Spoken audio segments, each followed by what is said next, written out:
And don't forget about fentanyl. Joe Biden is finally talking about how bad it is, now that it makes up almost 67% of the drug deaths here in the U.S.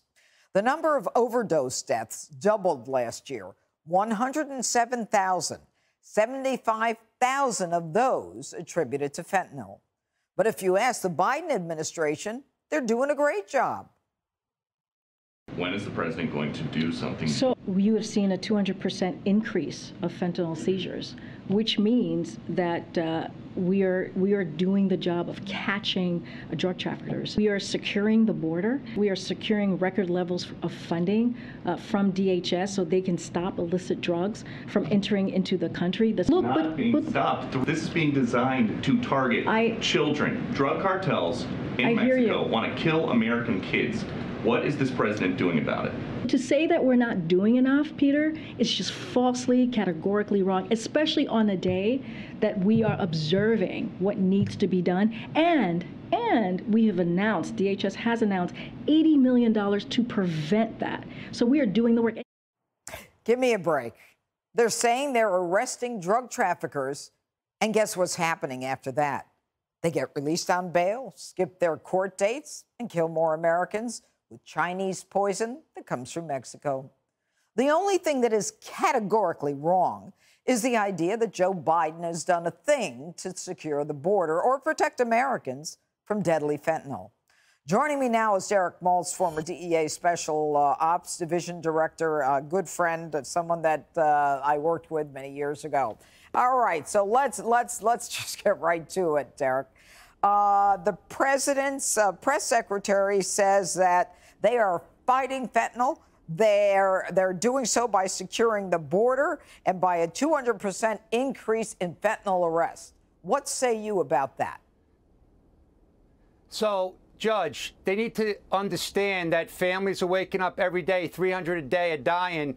The families are very angry. The press secretary is delusional. There's mixed messages. Mayorkas is saying the border is secure. They have operational control of the border.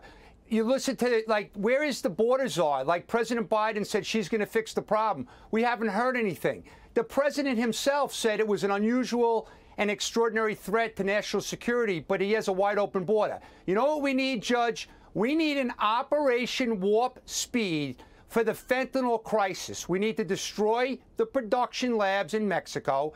We need to shut down the money going back, the chemicals going to Mexico. But we also need the Department of Education to be held accountable. And by the way, instead of the Attorney General going after parents, right, domestic terrorists because they care about their kids' education, why don't they go after the cartels as terrorists and destroy their production labs? Because the American kids are way more important than the multi-billion-dollar enterprise of the drug cartels. And one other thing, Judge, September 17th, they have a rally for the families in Washington, D.C., right outside the president's house. Why doesn't he come out and address the families? Or better yet, invite them, like the DEA did for the Family Summit, and listen to what's going on in the real world, not the Washington swamp world. Well, you know, Daryl, I must tell you that the fact that there's a 200% increase in fentanyl arrests, I mean, you and I both know that everybody who gets arrested walks out, and we're lucky if they show up for a court date. I mean, the arrests mean nothing. It's a prosecution. It's squeezing them to go up the ladder. Obviously, you know how this works.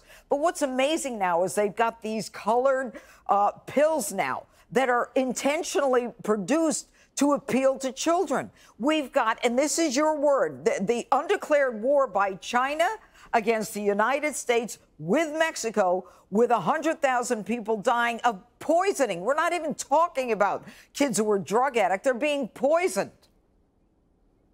Right, Judge, exactly. So the first thing I want to say is, although I applaud the efforts of law enforcement and especially CBP down in Nogales this month, seizing over a couple million pills, the question to the American public is how many pills got into the country, how many kilos of cocaine and methamphetamine and this poisonous substance mixed in other drugs has gotten into the country. So obviously, if we're losing 300 a day, that's not good enough. But behind the scenes, we have the Chinese transnational criminals using the cartels as the proxies to do the dirty work to kill our kids. And who in America wants to see 13-year-old kids that are blue in their bedroom and their parents finding them dead?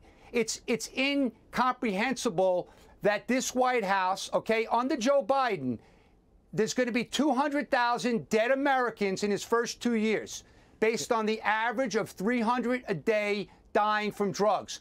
And you know what, Judge? Going back to the border, look what Chief Ortiz said under oath, right? The video came out yesterday, right? No consequences. In his deposition. No consequences, but that's the same issue for drug traffickers. Out in L.A., they're delivering 150,000 deadly pills, and the soft-on-crime DA lets them go. In New York, Bridget Brennan, who's a tremendous prosecutor, couldn't hold these guys on bail for 165 pounds of methamphetamine because the antiquated drug laws. All right, it's not addressing the synthetics. Yep, Derek Maltz, I love having you on. I mean, your passion is phenomenal. And the sad part about all this is it's only going to get worse. And you know what? They are killing a whole generation. All right, thank you very much, Derek Maltz.